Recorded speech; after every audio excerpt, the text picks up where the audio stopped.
Bismillahir Rahmanir Rahim. Regarding the concept of the hereafter, the misconception I'd like to clarify today relates to this notion that people think that in the hereafter, the children of the polytheists also shall be consigned to hell.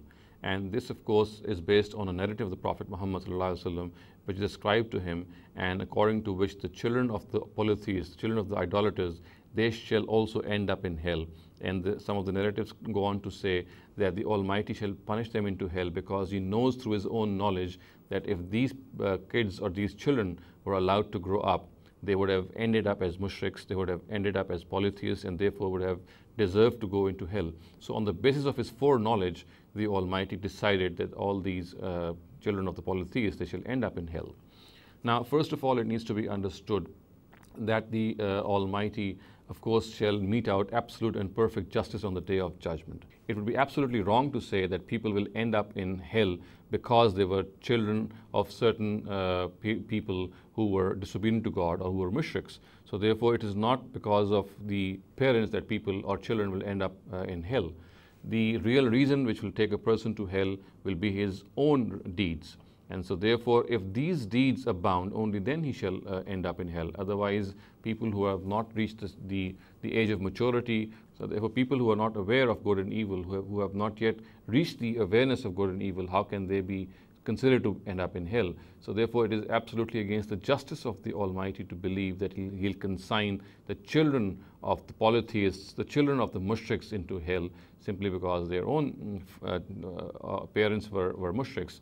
Of course, this interpretation which people make that the Almighty will consign them to hell because of His foreknowledge, because of the fact that if these children and these kids had been allowed to grow up, they would have done the same evil deeds as their parents and would therefore have deserved hell.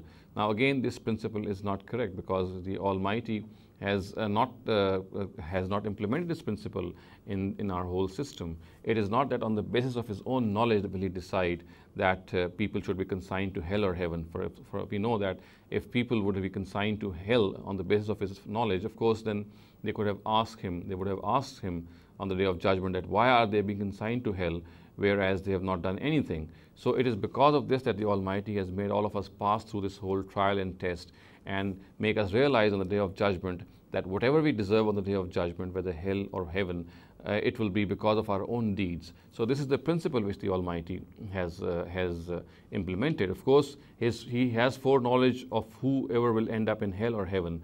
But in spite of this foreknowledge, He has created all of us and He has made us pass through this trial and test and made us realize on the day of judgment that if we are being meted out hell or we are being consigned to heaven, then it is because of our own deeds. So this interpretation does not hold any water.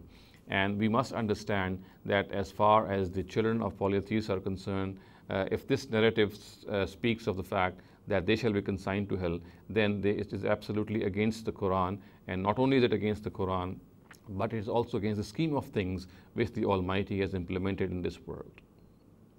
أقول قولي هذا واستغفر الله لي ولكم ولسائر المسلمين والمسلمات.